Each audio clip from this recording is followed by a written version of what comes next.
Selamat datang kembali. Hari ini kita bakal dalemi satu strategi lagi nih dari The 33 Strategies of War. Strategi ke-13, mengenal lawan Anda. Sumber bilang kalau paham pikiran lawan, wah itu bisa jadi kunci kemenangan mutlak. Jadi misi kita kali ini ya, membongkarlah inti strategi intelijensi ini. Gimana cara kerjanya, kenapa krusial banget, dan relevansinya buat Anda sehari-hari. Jauh dari medan perang loh. Oke, kita langsung beda aja ya.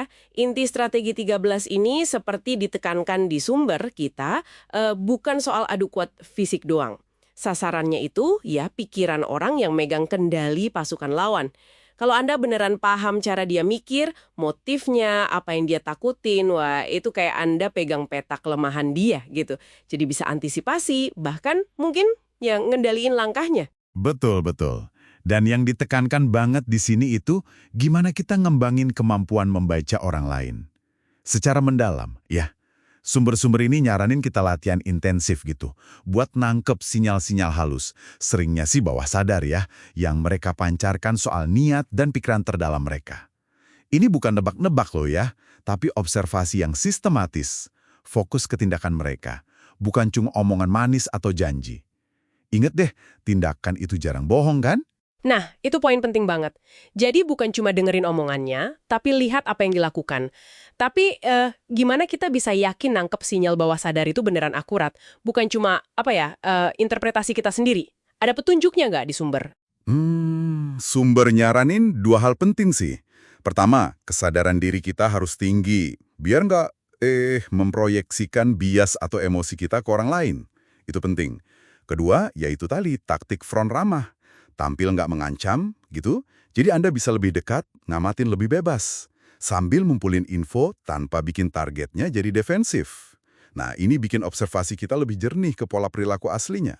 Oh, oke. Jadi keramahan itu bisa jadi alat observasi yang kuat ya? Menarik. Ini penting nih buat Anda kan? Mungkin dalam negosiasi bisnis atau bahkan ya ampun interaksi sosial biasa aja. Kemampuan baca situasi tanpa bikin orang waspada itu bisa nentuin banget. Tepat sekali.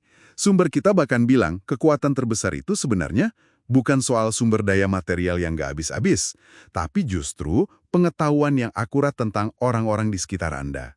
Coba bayangin deh dampaknya. Anda bisa bedain mana kawan sejati, mana musuh dalam selimut, yang mungkin malah lebih bahaya ya di zaman sekarang ini. Terus bisa antisipasi manuver tak terduga, nembus strategi mereka yang terselubung, dan ambil langkah antisipatif. Pengetahuan ini kayak lampu sorot lah, nyorot kelemahan psikologis mereka. Dan ini bukan cuma teori kan ya. Sumber kita ngasih contoh kuat nih dari dunia politik. Lyndon B. Johnson, waktu jadi pemimpin mayoritas Senat, dia kan terkenal banget tuh. Bangun jaringan intelijen personal yang luas banget di Washington. Nggak cuma ngandelin laporan formal gitu. Iya, bener banget. Ada cerita terkenal tuh, katanya LBJ pernah nunjukin ke seorang reporter salinan memo dari pertemuan pribadi reporter itu sama senator Republik. Gila kan? Cuma buat buktiin aja betapa efektif sistem intelijensinya dia.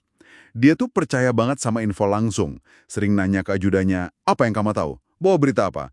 Ini bukan sekedar gosip ya, tapi soal gimana informasi mentah itu jadi, ya mata uang kekuasaan. Wah, itu tindakan LBJ nunjukin betapa seriusnya dia ya soal strategi intelijen personal ini. Terus ada contoh lain yang lebih, gimana ya, kompleks secara etika.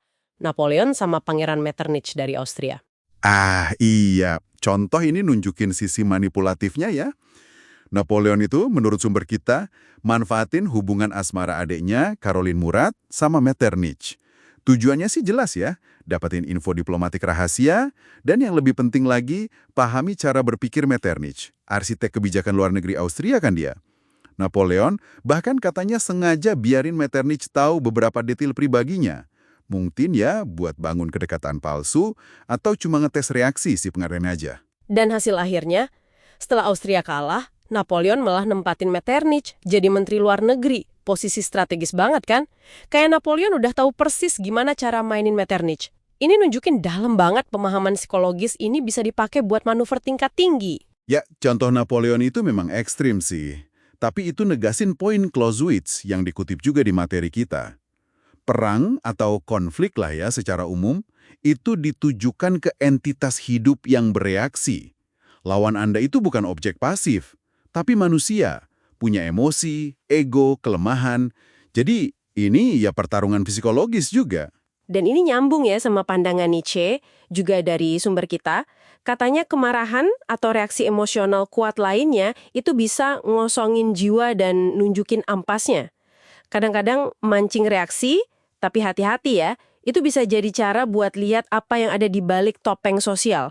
Kuncinya sih kayak yang diulang-ulang terus, lepasin fokus ke diri sendiri dan benar-benar perhatikan.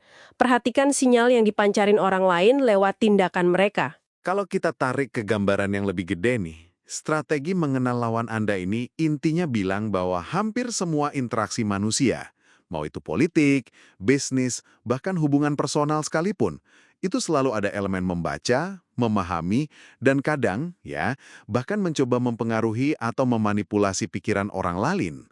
Ini dinamika fundamental lah dalam hubungan antar manusia. Jadi apa artinya semua ini buat Anda dalam keseharian? Seberapa sering Anda berhenti sejenak, terus benar-benar coba pahami kenapa seseorang bertindak begitu? Melampaui asumsi atau penilaian cepat Anda sendiri gitu. Anda cenderung lebih fokus ke kata-kata mereka, atau Anda udah mulai ngelatih diri buat lihat pola dalam tindakan nyata mereka? Nah, ini bawa kita ke pertanyaan reflektif yang penting nih. Sampai sejauh mana sih kita sadar atau nggak sadar ya, udah ngerapin berbagai bentuk strategi intelijen ini dalam hidup kita sendiri. Dan di mana kita narik garis batas pribadi antara pemahaman mendalam yang empati ke orang lain sama penggunaan pengetahuan itu buat manuver strategis, ya, demi keuntungan pribadi. Sesuatu buat Anda renungkan lebih lanjut deh.